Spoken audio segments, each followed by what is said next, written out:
देश के स्तर पर एक बहुत ही बड़ा मुद्दा आज चर्चा में रहा। कल 9 दिसंबर से इसकी चर्चा शुरू हुई। आज हम उसी मुद्दे पर चर्चा करेंगे। मुद्दा है सिटीजनशिप अमेंडमेंट बिल। क्या है ये सिटीजनशिप अमेंडमेंट बिल, कौन कौन से इसमें ऑपोजिशंस आए, गवर्नमेंट ने क्या क्या डिफेंस दिया। इस केस स्टडी को हम बहुत यूनिक वे में प्रेजेंट करेंगे। मैं ही खुद गवर्नमेंट के एंड पर डिफेंस लॉयर का काम भी कर रहा हूँ और मैं ही ऑपोजिशन के एंड पर क्वेश्चंस भी पोज कर रहा हूँ। मैं दोनों के पक्ष आपके लिए रखूँगा। मुझे ऐसा लगता है कि यहाँ पर ये बिल प्रेजेंट करते हुए देश के गृह मंत्री ने अच्छे से बिल की प्रॉपर स्टडी नहीं की, इसलिए बहुत से क्वेश्चंस पे वो आंसर नहीं कर पाए। जिन पॉइंट्स को लेके वो अग्रेसिव रहे वो एज यूजुअल था कि देश का बंटवारा 2 नेशन पे किसने कराया, इंदिरा गांधी से पूछो 1971 में किस बेसिस पे उसने बांग्लादेश के माइग्रेंट्स को लिया। ये वही बातें जो शुरू से बोली जा रही है, लेकिन बिल के कॉन्टेक्स्ट में मैं ये एक्सपेक्ट कर रहा था कि इंटेलेक्चुअल पर्सन के तौर पर कि कुछ कंस्ट्रक्टिव बातें टेक्निकली लेकर के आएंगे। लेकिन मुझे ऐसा लगता है जिन्होंने बिल बनाया है एक्सटेंसिव डिस्कशंस के साथ, राय शुमारी के साथ, लोगों के बयान और लोगों के थॉट्स को साथ में लेकर के वो बिल में निकल करके आता है। और जो गृह मंत्री जो बिल प्रेजेंट कर रहे हैं उनका अपना एक जो पर्सनैलिटी है वो वहाँ पे अलग से निकल के आई। तो बिल और गृह मंत्री में अंतर दिखा मुझे, ये मैं आपको क्लियर कर दूँ। आज जब हम ये केस स्टडी देंगे आपको माइंड में एक बात रखनी है सबको। देखिए, गवर्नमेंट के इंटेंशंस और जिस भी पर्सन ने बिल प्रेजेंट किया उसके इंटेंशन एक अलग चीज़ है, बिल की मेरिट एक अलग बात है। बीइंग यूपीएससी कैंडिडेट, आने वाले समय के ऑफिसर्स, इस समय देश के जिम्मेदार नागरिक, एक इंटेलेक्चुअल सोसाइटी, हर तौर पर जब मैं ये लेक्चर दूंगा मैं बिल की मेरिट पे बात करूंगा स्ट्रांगली। हम मेरिट पे बात करेंगे, गवर्नमेंट के इंटेंशंस पे भी मैं बात करूंगा डिटेल में कि गृह मंत्री की क्या अप्रीहेंशंस हैं इन्हें लेकर के आते हुए, क्या अप्रोचेस हैं, क्या थॉट्स हैं। लेकिन बिल की मेरिट एस्टेब्लिश करना बहुत ज़रूरी है। इसलिए बिल्कुल भी ना समझा जाए कि हम किसी एक सेक्शन को सपोर्ट कर रहे हैं किसी दूसरे सेक्शन के खिलाफ, किसी सरकार के वर्ग का समर्थन कर रहे हैं किसी के खिलाफ।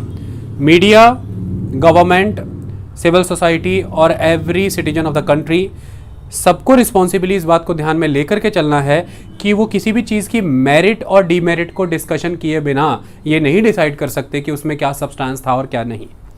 ये डिसाइड होने के लिए नॉन सब्सटेंशियल भी अगर किसी चीज़ को बताना है उसके लिए भी मुझे उसके सब्सटेंस को रखना पड़ेगा, उसके मेरिट पे बात करनी पड़ेगी। अगर बिना मेरिट डिस्कस किए मैं उसे नॉन सब्सटेंशियल डिक्लेयर कर रहा हूँ, ये अपने आप में एक इललेजिटिमेट वे है किसी चीज़ को डिस्कार्ड कर देना। यस, हम आएंगे कि इसके पॉलिटिकल इंसेंटिव्स क्या मिलते हैं सरकार को और क्या सरकार का सेंटीमेंट इसके पीछे क्या है, हम उस पर बात करेंगे। Merits we will discuss first. Okay, lecture start करने से पहले मैं आपको कुछ शब्द समझा दूं ताकि आपका माइंडसेट उस पर क्लियर हो जाए और आपको लेक्चर फिर पानी की तरह समझ आए। हम हर चीज़ पे बहुत विस्तार में चर्चा करने वाले हैं। सबसे पहले जब हम लेक्चर स्टार्ट करते हैं तो वेरी फर्स्ट वर्ड जो मैं आपको समझाऊंगा, जो हमेशा लेक्चर के दौरान यूज़ होगा और हर जगह पे घूम रहा है, that is ILP, inner line permit. जब हम इनर लाइन परमिट की बात करते हैं तो ये क्या है, चलिए ध्यान से समझिए। देखिए, अंग्रेज़ों का भारत पे शासन हुआ करता था, ब्रिटिश रूल। उस समय में हुआ ये करता था कि ईस्ट इंडिया कंपनी इंडिया में काम कर रही थी as a commercial unit. 1600 AD में क्वीन एलिजाबेथ ने एक रॉयल चार्टर के थ्रू उन्हें अल्टीमेटली एक एक्सक्लूसिव बॉडी के तौर पर मोनोपोलिस्टिक ट्रेड प्रैक्टिसेस करने की परमिशन दे दी। जितने भी स्टेक होल्डर हुआ करते थे ईस्ट इंडिया कंपनी के, ईस्ट इंडिया कंपनी उन स्टेक होल्डर की इन्वेस्टमेंट्स को और उनके शेयर्स को सेटिस्फाई करने के लिए काम करती थी। प्लस ईस्ट इंडिया कंपनी के स्टेक होल्डर की बात करूं तो क्राउन, रॉयल ट्रेजरी खुद एक अच्छी खासी स्टेक होल्डर थी इनडायरेक्ट सेंस में। तो रॉयल हाउस को, क्राउन को भी सेटिस्फाई करना है ईस्ट इंडिया कंपनी को, ये बात मान के हमें चलना है। ऐसे में 1873 का समय है और उस समय Bengal East Frontier Regulation Act आता है। Bengal East Frontier Regulation Act का पर्पस क्या है 1873 का? देखिए, इस समय जो क्राउन है, जो ब्रिटिश क्राउन है, ब्रिटिश गवर्नमेंट है, उसने क्या लॉ लेकर के आया कि उसने कुछ नॉर्थ ईस्टर्न स्टेट्स में इनर लाइन परमिट इंड्यूस किया। मतलब जहाँ पर चाय की खेती होती है, जहाँ पर ऑयल का व्यापार होता है एंड ऑयल एक्सकवेशन हो रहा है या फिर ऑयल की फार्मिंग हो रही है, जहाँ पर एलिफेंट का ट्रेड हो रहा है, तो टी, ऑयल, एलिफेंट ट्रेड, ये कुछ इंपॉर्टेंट चीज़ें जो नॉर्थ ईस्टर्न एरिया से जुड़ी हैं। तो वहाँ पर अब क्राउन ये चाहता है कि जो क्राउन के एजेंट हैं, मतलब यहाँ पर ईस्ट इंडिया कंपनी की अगर हम बात करें तो it is agent of the crown somewhere, इसके कमर्शियल इंटरेस्ट हार्म ना हो, इसके लिए जो ब्रिटिश सब्जेक्ट हैं सभी ब्रिटिश सब्जेक्ट जो हैं वो सारे वहाँ पर जा कर के ट्रेड एंड कमर्स ना कर पाएँ। अगर सारे वहाँ जा कर के ट्रेड एंड कमर्स करेंगे तो ईस्ट इंडिया कंपनी और ईस्ट इंडिया कंपनी के एजेंट्स का कमर्शियल इंटरेस्ट हार्म होगा, क्योंकि मोनोपोली नहीं रह जाएगी। इसके लिए 1873 के Bengal East Frontier Regulation Act के तहत एक कंसेप्ट लाया गया कि जो भारत में अगर हम नॉर्थ ईस्टर्न स्टेट्स की बात करें तो यहाँ पर बात करें अरुणाचल प्रदेश,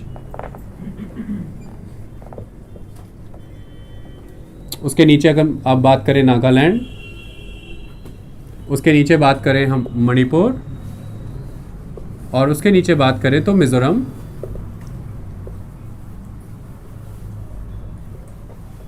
अरुणाचल प्रदेश, नागालैंड एंड मिजोरम, इन 3 एरियाज में इनर लाइन परमिट उस समय इंड्यूस किया गया। नागालैंड में एक्सेप्ट दीमापुर को अगर आप छोड़ दें तो बाकी एरिया में इनर लाइन परमिट की ज़रूरत है। मतलब क्राउन की डिसीजन ये था कि ब्रिटिश सब्जेक्ट्स में से अगर कोई भी अरुणाचल प्रदेश, नागालैंड और मिजोरम के एरियाज़ में जाना चाहता है तो उसे इनर लाइन परमिट इशू कराना पड़ेगा। इसके तहत उन्होंने ब्रिटिश सब्जेक्ट्स को रोक करके रखा उस इलाके में जाने से, और क्राउन के एजेंट्स की जो मोनोपोली है वो बनी रही व्यापार और एस्टेट फार्मिंग पे। देश आज़ाद हुआ उसके बाद 26 जनवरी 1950 भारत सरकार ने, देश आज़ाद हुआ 15 अगस्त 1947, उसके बाद 26 जनवरी 1950 जब कमेंसमेंट ऑफ द कॉन्स्टिट्यूशन हुआ, जब देश पर संविधान लागू हुआ है। 1950 में भारतीय सरकार ने सिंपली ये ब्रिटिश सब्जेक्ट वर्ड रिप्लेस कर दिया किससे, इंडियन सिटीजन से, और अल्टीमेटली ये inner line permit concept retain कर लिया। ऐसे ही चलता रहा ये इनर लाइन परमिट कंसेप्ट। आज़ाद भारत की सरकार का ये कहना था कि इनर लाइन परमिट का मतलब यहाँ पर ये है कि हमारे जो इंटरनेशनल बॉर्डर आते हैं नॉर्थ ईस्ट में, उसकी सिक्योरिटी को हमें प्रोटेक्ट करना है, इसलिए हम फ्री मूवमेंट अलाउ नहीं कर सकते हैं। इसकी वजह से अरुणाचल प्रदेश, नागालैंड, मिजोरम हम बात करें तो म्यांमार और चाइना, इनके साथ बॉर्डर शेयर होता है, तो हमें बॉर्डर प्रोटेक्ट करना है। प्लस जो ट्राइबल सोसाइटीज़ हैं वहाँ पे उनके लोकल कस्टम, कल्चर, मैनर को हमें प्रोटेक्ट करना है, ताकि उनकी एथनिक क्लींजिंग ना हो जाए, उनकी आइडेंटिटी पे कोई हार्म ना आ जाए, आउटसाइडर्स लोग जहाँ उनकी आइडेंटिटी को लूज़ ना करा दें, उनका लैंड और उनके कल्चर को हार्म ना कर दें। इसलिए ILP आज की डेट में भारतीय नागरिकों को इशू किया जाता है। ये एक तरह का टूरिस्ट परमिट है, जो टूरिज्म परमिट के लिए आपको ट्रैवल परमिट, टूरिस्ट कह रहा हूँ, एक ट्रैवल परमिट है जो ट्रैवलिंग पर्पसेस के लिए आपको इशू किया जाता है जब आप इन स्टेट्स में एंटर हो रहे हैं। इशू करने वाली अथॉरिटी कौन है? अरुणाचल जा रहे हैं तो अरुणाचल प्रदेश सरकार, नागालैंड जा रहे हैं तो नागालैंड सरकार, मिजोरम जा रहे हैं तो मिजोरम सरकार। मेनली ये 7 दिन के लिए इशू किया जाता है, कुछ कंडीशन में बढ़ा के 15 दिन भी कर दिया जाता है। तो इसकी 2 वैरायटीज़ हैं, एक short term inner line permit, एक लॉन्ग टर्म। अगर आप लंबे समय के लिए वहाँ पर जाकर रह रहे हैं व्यापार या जॉब के लिए, एम्प्लॉयमेंट के लिए, तो आपको long term inner line permit मिल जाता है। इस तरह के 2 इनर लाइन परमिट है। रूटीन एक्टिविटी में यूजुअल प्रैक्टिसेस के तहत टूरिज्म के लिए short term inner line permit मिलता ही रहता है, वो आप लेते ही रहते हैं। कुछ सरकारों ने तो पीछे प्रावधान भी बनाया था कि हम on arrival inner line permit लोगों को दे दें ताकि टूरिज्म बढ़ पाए। इसी रायशुमारी में पीछे कुछ समय पहले मणिपुर ने अपनी असेंबली में बिल पास किया, मणिपुर पीपल प्रोटेक्शन बिल इसको कहते हैं। वहाँ की एक ट्राइबल सोसाइटी है जो मेजॉरिटी में, जिसको कहते हैं मेती ट्राइब। मेती ट्राइब के द्वारा Manipur people protection bill pass करके ये कहा गया कि भाई हमारे यहाँ भी फ्री मूवमेंट पे रोक लगे, ट्रैवल परमिट लोगों को मिलना चाहिए, हमारी भी आइडेंटिटी जो है, बाकी चीज़ें खतरे में हैं। लेकिन अभी दिन तक, जब मैं कल की बात कर रहा था 9 दिसंबर तक, ये चीज़ अप्लाई नहीं हुई क्योंकि प्रेसिडेंट के पास ये चीज़ असेंट जो है पेंडिंग रहता है। इसी तरह से थोड़े समय पहले मेघालय ने एक बिल पास किया, क्योंकि सबको डर था कि असम के एरिया में नेशनल रजिस्टर ऑफ सिटीजनशिप तैयार हो रहा है, बड़े पैमाने पर लोग इलीगल इमिग्रेंट कहला जाएंगे, और ऐसे में फिर वो लोग कहाँ जाएंगे? आसपास के राज्यों में, तो वो मेघालय ना आ जाएं। तो उन्होंने भी एक बिल पास कर दिया सभी लोगों ने सर्वसम्मति से मिलकर के कि 24 घंटे से भी ज़्यादा अगर आप यहाँ रुकते हैं तो आपको खुद को रजिस्टर कराना है, रजिस्ट्री लेनी होगी। इस तरह का बिल उनका भी राष्ट्रपति के साथ अभी वो पास नहीं हो पाया।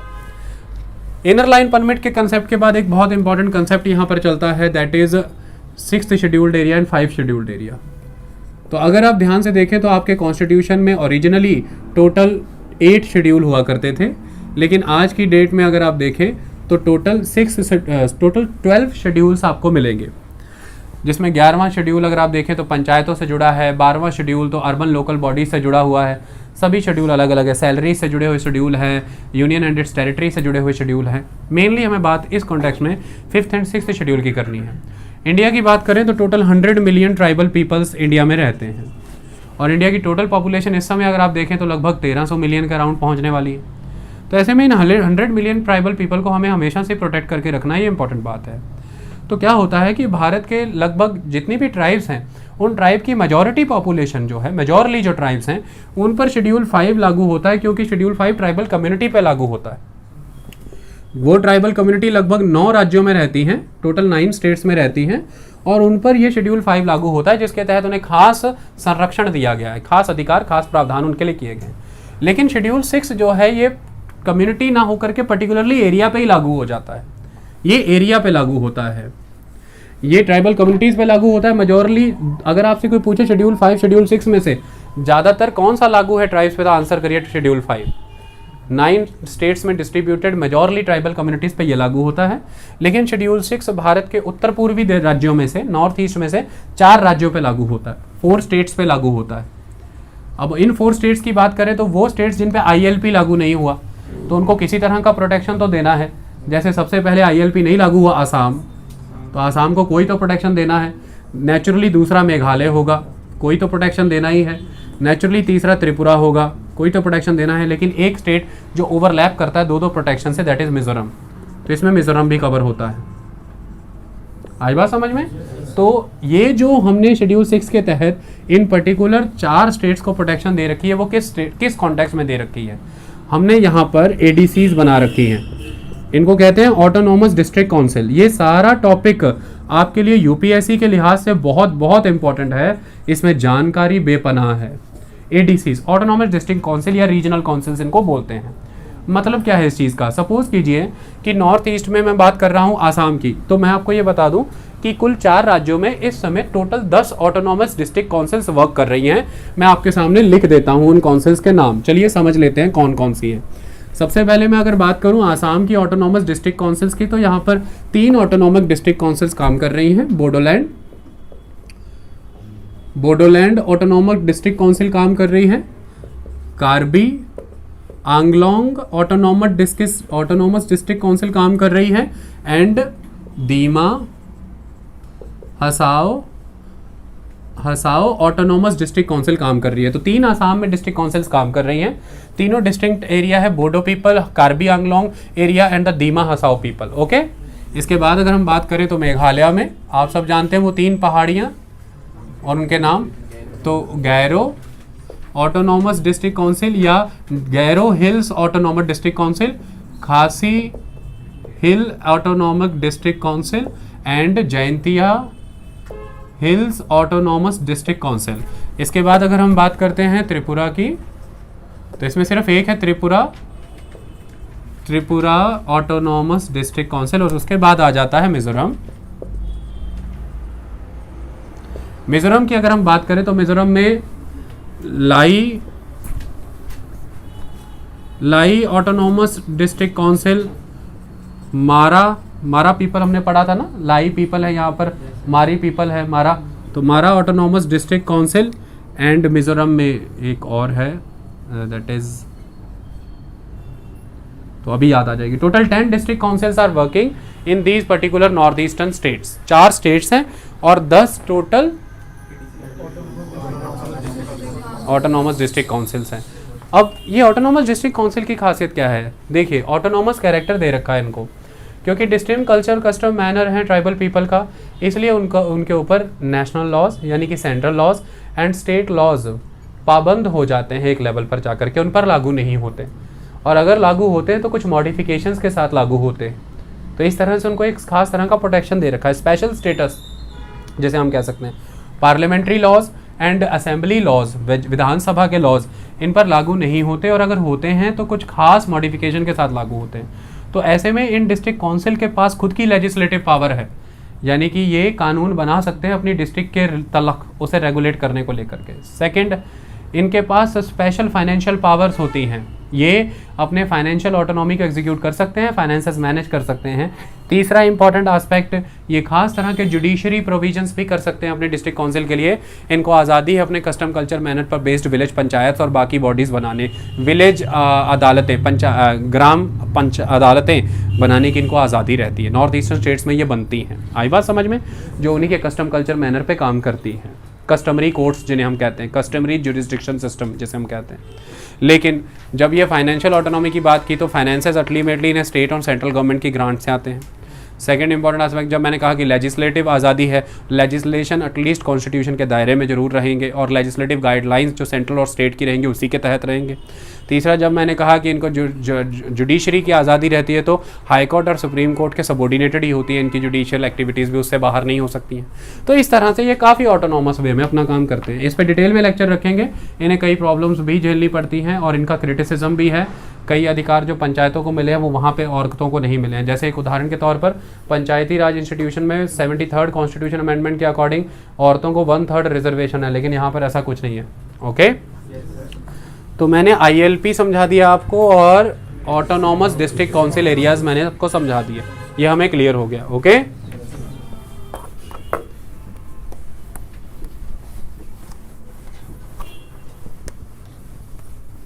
अब हमको क्या समझना है, आज का सारा प्रोसेस जिस पर टिका हुआ है सिटीजनशिप अमेंडमेंट बिल।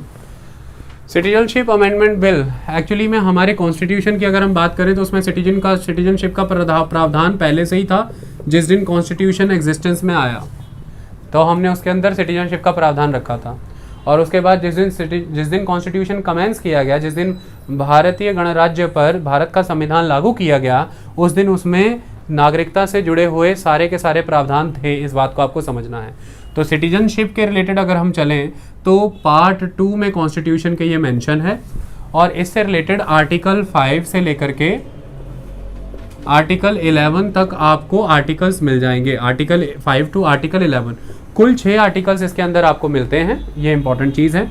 अब अगर हम बात करें कि इसके अलावा नागरिकता को लेकर के और कौन कौन से प्रावधान हैं, तो सिटीजनशिप बिल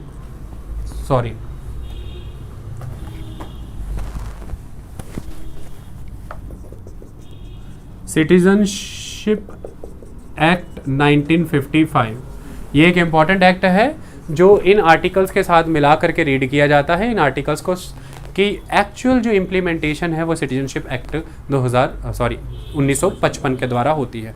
समय समय पर इसमें अमेंडमेंट्स होते चले गए और उन्हीं अमेंडमेंट्स में एक नया कदम अमेंडमेंट का जो उठाया गया वो अब है। देखिए 2016 में सिटीजनशिप अमेंडमेंट बिल लाया गया।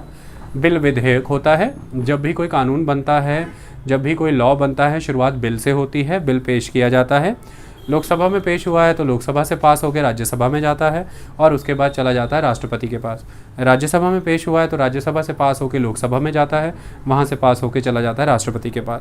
उसके बाद जब राष्ट्रपति उसे अपना असेंट दे देते हैं तो इंडिया के गज़ट में वो छपता है, और इंडियन गज़ट में छप जाने के बाद अल्टीमेटली वो एक लॉ हो जाता है, स्टैट्यूट बन जाता है। तो इंडियन स्टैट्यूट में दर्ज होने के बाद स्टैट्यूट हो जाता है। ओके, अब अगर इस प्रक्रिया के तहत देखें तो 2016 में विधेयक लाया गया, बिल लाया गया, विधेयक बिल को कहते हैं। चलता रहा और 2019 जनवरी में लोकसभा से पास हो गया।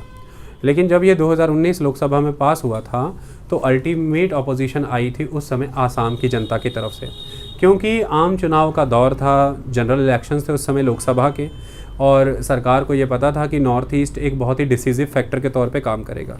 सरकार ने उस अपोजिशन को न्यूट्रल करने के लिए उस समय में आप ये मान सकते हैं कि जानबूझ करके ही राज्यसभा में बिल पास नहीं करवाया, डिले हो गया, और बाय रूल अगर लोकसभा ही पूरी हो गई 5 साल की और लोकसभा डिसॉल्व हो गई तो जो बिल लोकसभा में पास हुआ है सिर्फ और सिर्फ, और राज्यसभा से अभी पास नहीं हो, वो ऑटोमेटिक उस लोकसभा के डिसॉल्व होने के साथ ही डाइल्यूट हो जाता है, ख़त्म हो जाता है। तो बिल वो ख़त्म हो गया।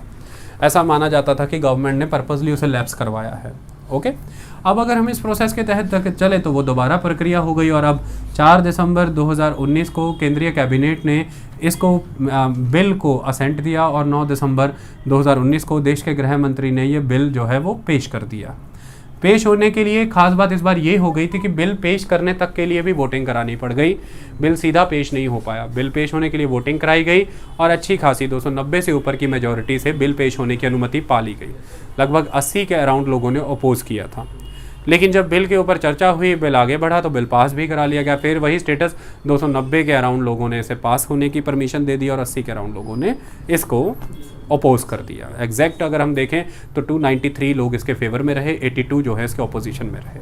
ओके, अब अल्टीमेट इसको जाना है राज्यसभा में, राज्यसभा में जाने के बाद ये पहुंचेगा राष्ट्रपति के पास।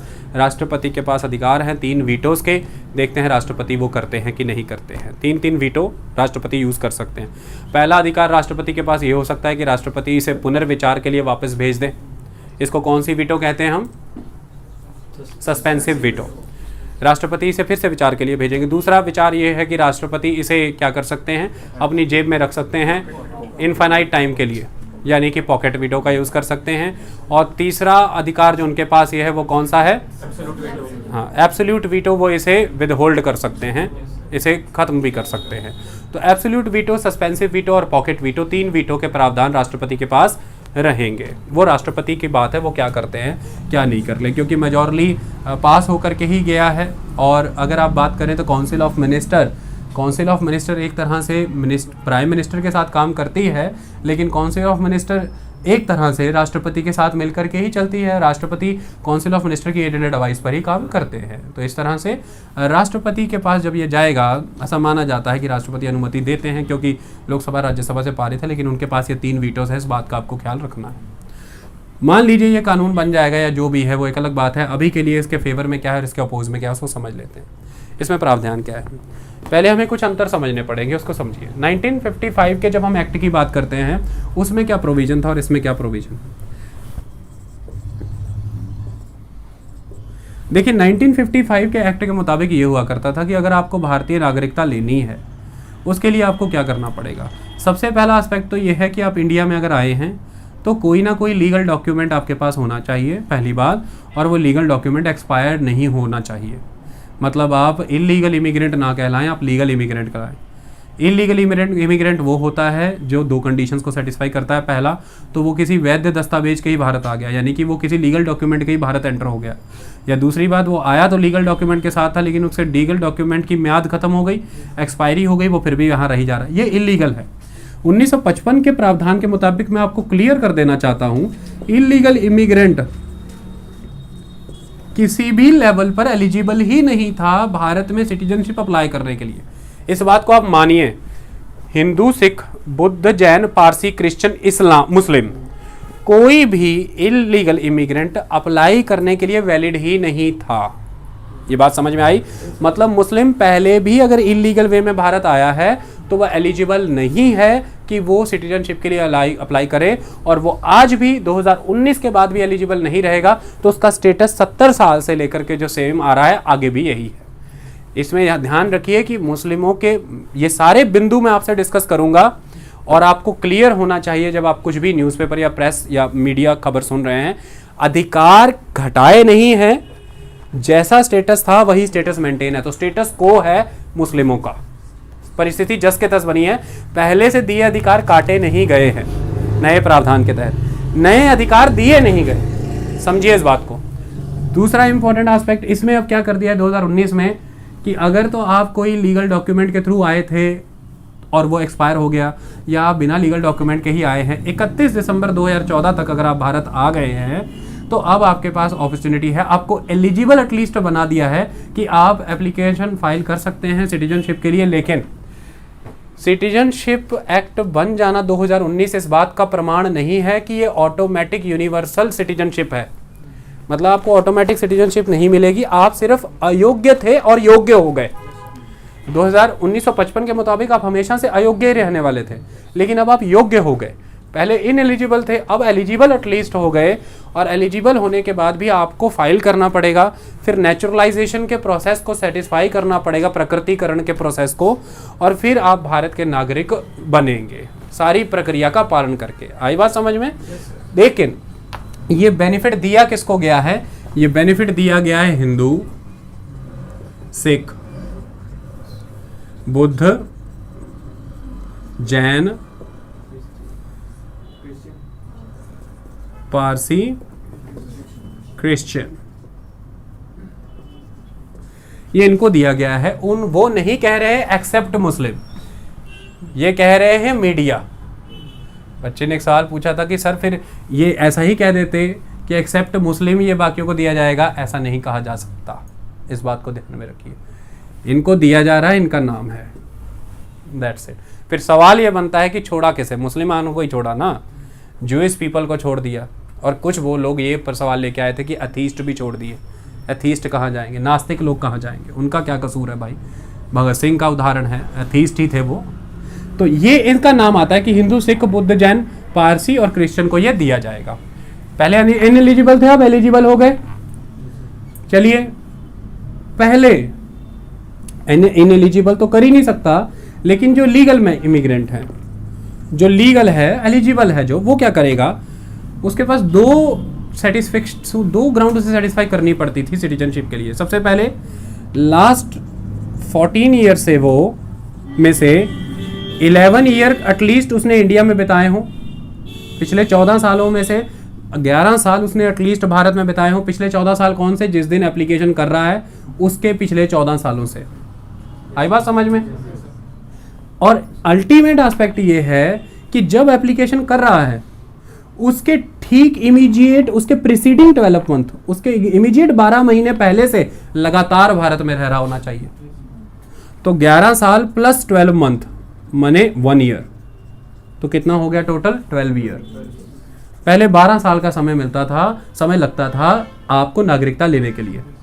एक तो 14 साल में से लगभग 11 साल भारत में हो, और जिस दिन एप्लीकेशन फाइल कर रहा है, जैसे सपोज कीजिए कि मैं 1 जनवरी 2020 को फाइल कर रहा हूं अपनी सिटीजनशिप के लिए, तो 1 जनवरी 2019 से 31 दिसंबर 2019 तक इमीडिएटली 12 महीने मैं भारत में ही होना चाहिए। इसके पहले मेरे 11 साल पूरे हो चुके होने चाहिए, तो 12 साल टोटल हो गया। और आज के प्रावधान में अगर आप कहें तो टोटल आपको रहना कितना है, 5 साल। 11 साल की जगह कितना रहना है, 5 ईयर, और फाइल करने के इमीडिएट पहले प्लस 12 मंथ, तो टोटल कितना हो गया, 6 ईयर। पहले 12 साल में नागरिकता मिलती थी, अब 6 ईयर में मिलती है, आधा हो गया। कितना हो गया, आधा हो गया। तो पहले के कंपैरेटिवली ये फर्क अब आपको दिखता है। आई बात समझ में। इतना मोटा माटी डिफरेंस हम रखेंगे, बाकी हम आगे बढ़ते हैं। इतना डिफरेंस आपके लिए अभी तथ्यों को स्थापित करने के लिए पर्याप्त है। ये आप समझ गए। इस पे मैं काउंटर करूंगा, हर बात पे, हर चीज का आंसर करूंगा मैं। चलिए, अब आता है सवाल कि हिंदू, सिख, बुद्ध, जैन, पारसी, क्रिश्चियन, क्या पर्टिकुलरली इनका मेंशन किया है कि ओरिजिन कंट्री कौन सी होगी इनकी, मतलब राष्ट्र रेजिडेंस क्या होगा इनका, ये मेंशन किया है। ये कंट्रीज होंगी इनकी अफगानिस्तान, पाकिस्तान एंड बांग्लादेश। अफगानिस्तान, पाकिस्तान, बांग्लादेश। चलिए, क्वेश्चन आंसर फॉर्मेट को स्टार्ट करते हैं और उस वे में अब आंसर खेल जवाब करना शुरू करते हैं। ऑपोजिशन सवाल करता है, मैं सवाल करता हूं बीइंग ऑपोजिशन यहाँ पर, और किया भी गया था गृह मंत्री से, जवाब उस लेवल पे दे नहीं पाए कि इसमें नेपाल और भूटान क्यों नहीं, क्योंकि गृह मंत्री ने कहा था कि भारत की ज़मीनी सीमा से जुड़े हुए अफगानिस्तान, पाकिस्तान और बांग्लादेश से आए हुए प्रवासियों को हम इस तरह से ट्रीट करेंगे। तो उसमें सवाल आया कि नेपाल, भूटान क्यों नहीं। जवाब उनका आ नहीं पाया, काउंटर क्वेश्चन में उलझ गए। जवाब करने की कोशिश करते हैं, ध्यान से समझिए। देखिए, जब आप नेपाल और भूटान की बात करते हैं, सबसे पहले तो आपको एक बात को समझना है, ये लाइन को आप अच्छे से समझिए जो मैं अब लाइन बोलने जा रहा हूं। धर्म के आधार पर सिटीजनशिप नहीं दिया जाएगा इस एक्ट के मुताबिक। हम एक्ट की कॉम्पिटेंस पे बात कर रहे हैं, बिल की मेरिट पे बात कर रहे हैं। रिलीजन के बेसिस पर इसमें सिटीजनशिप नहीं दिया जाएगा। धार्मिक आधार पर जिनसे प्रताड़ना हुई है उनको इसके तहत नागरिकता दी जाएगी। दोनों बातों में फर्क पता लगा। धर्म के आधार पर नागरिकता नहीं होगी, धार्मिक आधार पर जिन्हें प्रताड़ना मिली है उनको नागरिकता होगी। दोनों लाइनों में फर्क है। रिलीजन के बेसिस पे सिटीजन नहीं होगा, जिनका रिलीजियस परसिक्यूशन हुआ है उनको सिटीजन होगा। दोनों लाइनों में अंतर है, पहली बात। अब यहां से एक सवाल उठ खड़ा होता है, रिलीजियस परसिक्यूशन किसका होगा? तो रिलीजियस परसिक्यूशन होता है जो माइनॉरिटी होता है। अब अगर हम बात करते हैं अफगानिस्तान, पाकिस्तान, बांग्लादेश की, तो उनके संविधान को अगर देखें तो क्लियरली है कि Islamic Republic Afghanistan, Islamic Republic Pakistan, Islamic Republic Bangladesh. तो नेचुरली जो मुस्लिम्स हैं वो वहाँ मेजॉरिटी में हैं, तो जो माइनॉरिटी है उसी के साथ रिलीजियस परसिक्यूशन होगा, धार्मिक उत्पीड़न। तो इसलिए नाम जो इंक्लूड किए गए हैं उन नामों में हिंदू, सिख, बुद्ध, जैन, पारसी, क्रिश्चियन नाम जोड़ा गया है, मुस्लिम नहीं है। मुस्लिम नहीं है क्योंकि ये बट ऑब्वियस है कि जिन 3 कंट्रीज का जिक्र किया है वो मुस्लिम मेजॉरिटी है। बिल्कुल भी हड़बड़ाए ना लेक्चर में, एक एक बिंदु का जवाब देंगे कि अहमदिया क्यों नहीं, बलूची क्यों नहीं, पख्तूनवा क्यों नहीं, मालदीव्स के क्यों नहीं, तमिलियन क्यों नहीं, बुद्धिस्ट क्यों नहीं, रोहिंग्या क्यों नहीं, एक एक सवाल का जवाब करेंगे अपन, लेकिन हड़बड़ाना नहीं। पहले प्रक्रिया समझो, मेरिट को समझो, ये समझेंगे आगे पहुंचेंगे। तो ये बात क्लियर हो गई अपन को। अब इस बेसिस पे देखें तो नेपाल की अगर अपन बात करें तो नेपाल कह सकते थे, मुस्लिम ये कह सकते थे कि भाई हमारा नाम इसमें होना चाहिए था क्योंकि जमीनी सीमा से नेपाल जुड़ा है। नेपाल पूरे विश्व में एकमात्र हिंदू राजतंत्र है, तो फिर वहां पे तो मेजॉरिटी एक तरह से हिंदू हो गई और फिर मुसलमानों पे तो उत्पीड़न हो ही सकता है, तो फिर हमारा नाम क्यों नहीं। लेकिन यहाँ पे कैरेक्टर चेंज हो गया कि जब किंगडम थी तब नेपाल हिंदू किंगडम थी, लेकिन लंबे समय से नेपाल संविधान की आग में झुका हुआ है। लंबे समय 2008 से लेकर के संविधान का प्रोसेस चल रहा है और उस संविधान में नेपाल सेकुलर कैरेक्टर का नेपाल है। तो नेपाल अपने आप में एक सेकुलर स्टेट है, वो हिंदू या मुस्लिम स्टेट नहीं, मतलब उनका डिक्लेयर्ड जो स्टेट है वो स्टेट डिक्लेयर्ड रिलीजन के अकॉर्डिंग नहीं चलता। ओके, उनका कोई इस तरह का सिस्टम नहीं है। सेकेंड इंपॉर्टेंट एस्पेक्ट अगर हम बात करें तो नेपाल के साथ भारत की मैत्री संधि है, इंडिया की नेपाल के साथ फ्रेंडशिप ट्रीटी है 1954-55 ऑनवर्ड्स, और इसकी वजह से नेपाली क्लियर कट भारत में आ सकते हैं, व्यापार कर सकते हैं, यहाँ की जॉब्स ले सकते हैं, इवन गवर्नमेंट जॉब्स ले सकते हैं, ज़मीन ले सकते हैं, पूरी आज़ादी, और आप नेपालियों को देखते भी हैं। तो ये दूसरा अधिकार पहले दिन से ही नेचुरली मिला हुआ है, तो ऐसा कोई उत्पीड़न वाला तो रहेगा नहीं, वो तो फ्रीली इंडिया आ सकते हैं। बॉर्डर पर खुला बॉर्डर है, सड़क है, जाती आती है। तीसरा मुद्दा उठाया गया कि मधेसियों पे उत्पीड़न होता है, तो मधेसी कहाँ जाए नेपाल के। मैं आपको बता दूं, मधेसी इशू पे हमारा लेक्चर है, हम अपलोड कर देंगे। मधेसी तराई इलाके में रहते हैं नेपाल। मधेसी की बात करें तो मधेसी का नेपाल में इकोनॉमिक इंटरेस्ट बहुत स्ट्रांग है, पॉलिटिकल सोशल इंटरेस्ट बहुत स्ट्रांग है। मधेसी कब मांग रहा है भारत की नागरिकता? मधेसी तो मांग ही नहीं रहा नागरिकता। अगर मधेसी को हम भारतीय नागरिकता दे देंगे, उल्टा मधेसी के जो इकोनॉमिक इंटरेस्ट है नेपाल में, हम उसे उससे वंचित कर देंगे, क्योंकि फिर नेपाल उन्हें भारतीय कह करके रोक लगा देगा। क्योंकि इस ट्रीटी ऑफ फ्रेंडशिप में हमने तो नेपाल को बहुत कुछ दिया है, लेकिन नेपाल बीइंग हिमालयन स्टेट हम पे बहुत सी रोक लगाता है अपनी एथनिसिटी को प्रोटेक्ट करने के लिए। इस बात को याद रखिएगा। इस ट्रीटी ऑफ फ्रेंडशिप में रेसिप्रोसिटी बहुत कम है, यानी कि आदान प्रदान बराबरी का उस लेवल पे नहीं है। हमने ज़्यादा अधिकार दिए हैं, उन्होंने कम एक्सेस दिया है हमें। और ऐसे में अगर हम मधेसियों को भारतीय नागरिकता दे देंगे तो वो तो फिर पूरी तरह से नेपाल के अधिकारों से वंचित। इसी की तो इतने लंबे समय से संवैधानिक लड़ाई चल रही है वहाँ पर। तो ये आप मधेसी इशू को उस सेंस में जरा समझिए। अब आती है बात भूटान की, तो भूटान तो आज दिन तक एक किंगडम है। भूटान की अगर हम बात करें तो वो तो आज दिन तक एक किंगडम के तौर पर काम कर रहा है। तो उसका तो इस्लामिक है या हिंदू है या कौन सा कैरेक्टर है, सेकुलर, कुछ के लिए वो किंगडम के तौर पर काम कर रहा है, तो उसको इसमें लेने का कोई तल्लक नहीं। प्लस दूसरा, नेपाल भूटान के साथ भी हमारी ट्रीटी ऑफ फ्रेंडशिप है 1954-55 से, तो उसके साथ भी पूरी बॉर्डर अपना खुला हुआ है, गाड़ियाँ जाती आती हैं, वो लोग भी भारत आ सकते हैं, हम भी वहाँ जा सकते हैं, तो कोई ऐसी बात नहीं। ये 2 कंट्रीज हमें क्लियर हो गई। तो 3 कंट्री आती हैं, अफगानिस्तान, पाकिस्तान और बांग्लादेश। अब सवाल उठाया गया मनीष तिवारी के द्वारा कि भाई अगर हम आर्टिकल 10 देख लें मालदीव्स का, आर्टिकल 10 देखें हम मालदीव्स का, तो मालदीव्स के आर्टिकल 10 के अकॉर्डिंग वो भी एक तरह से खुद को इस्लामिक कंट्री बोलते हैं कि उनका भी एक इस्लामिक रिपब्लिक के तौर पर काम चल रहा है, तो फिर उनका नाम यहाँ पर शामिल क्यों नहीं हो रहा। अगर हम बात करें म्यांमार की, तो म्यांमार का नाम क्यों नहीं शामिल हो रहा, क्योंकि वहाँ से भी तो रोहिंग्या इतने बड़े पैमाने पर खदेड़े जा रहे हैं। अहमदियों का क्या होगा भाई, अहमदिया किधर जाएंगे पाकिस्तान के, बलूची किधर जाएंगे। फिर असदुद्दीन ओवैसी ने कहा कि भाई चाइना के जो बुद्धिस्ट हैं उनका क्या करेंगे आप, वो कहाँ पर चले जाएंगे, उन पे क्यों नहीं बात की। चलिए अब 1 बाय 1 बातें करते हैं, ध्यान से समझो, अच्छे से अंडरस्टैंड करना। सबसे पहला एस्पेक्ट तो सवाल ये पैदा होता है कि ये 6 के 6 लिए कैसे गए, हिंदू, सिख, बुद्ध, जैन और पारसी एंड क्रिश्चियन कैसे लिए गए। तो इसमें एक तर्क तो ये दिया गया था अर्लियर कि ये सब इंडियन ओरिजिन के हैं, इनका कल्चर इंडियन ओरिजिन है, इनका रिलीजन इंडियन ओरिजिन है, बुद्ध, जैन, हिंदू, सिख। लेकिन अब सवाल ये आ जाता है, क्योंकि सिख, हिंदू, सिख, जैन, बुद्ध की बात करें तो ये ऑफ शूट ही हैं पहले के जो रिलीजन है उनसे आगे निकल आते हैं। लेकिन अगर हम बात करते हैं पारसी और क्रिश्चियन की, तो वो तो ओरिजिनल नहीं है। पारसी आप सब जानते हैं ज़ोरोस्ट्रियंस, ये ईरान से आते हैं, और क्रिश्चियन आपको पता है कॉलोनियलिज्म है या फिर ट्रेड एंड कमर्स या फिर मिशनरी एक्टिविटीज़, तो या तो मेजॉरली कन्वर्टेड है या फिर डायरेक्टली वहाँ पर से आकर के बसे हुए हैं, तो यहाँ से तो नहीं ओरिजिन हुआ इनका, तो ये दोनों कैसे कंसिडर्ड हैं। तो इसमें अब आपको थोड़ा पेच समझने की कोशिश करनी पड़ेगी। बिल की कॉम्पिटेंस एक अलग बात है, अब आता है यहाँ पे पॉलिटिकल इंटेंट। मैं पॉलिटिकल इंटेंट से बोलने जा रहा हूँ, समझो क्या फ्रेमर के माइंड में क्या रहा। सबसे इंपॉर्टेंट फ्रेमर के माइंड में ये चीज़ रही है यहाँ पर कि क्रिश्चियनिटी को बाहर नहीं कर सकते थे, क्योंकि पूरी वर्ल्ड कम्युनिटी को अलग थलग नहीं कर सकते खुद से। बड़े लेवल पर यूरोपियन वर्ल्ड, अमेरिका, और बड़े लेवल पर क्रिश्चियन वर्ल्ड की तरफ से जो मेन कंट्रीज़ हैं, चाहे फ्रांस है, जो स्पेन है, जो जर्मनी है, जो इंडिया की सपोर्ट में इतने लंबे समय से, वहाँ से एक ज़बरदस्त प्रेशर आएगा। और इंडिया 370 एब्रोगेट इसी दम पे कर पाया क्योंकि विश्व भर में समर्थन था भारत को।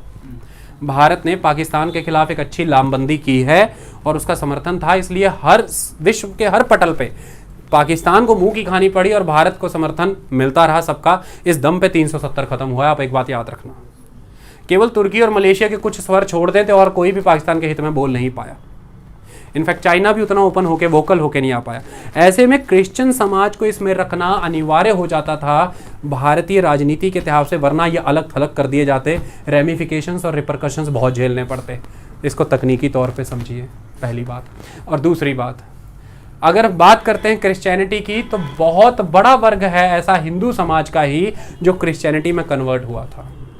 बहुत बड़ा समाज था ऐसा हिंदू वर्ग का ही जो क्रिश्चियनिटी में कन्वर्ट हुआ था, और इसकी वजह से अगर वो आने भी दे दिए जाएं तो कोई आपत्ति नहीं है। माना जाता है कि हो सकता है उनकी घर वापसी हो जाए, या हो सकता है आने के बाद कल्चर, कस्टम, मैनर उनका काफ़ी हद तक हिंदुइज्म से ही जुड़ा रहेगा, वो भी एक अच्छा वोट बैंक बन जाएंगे।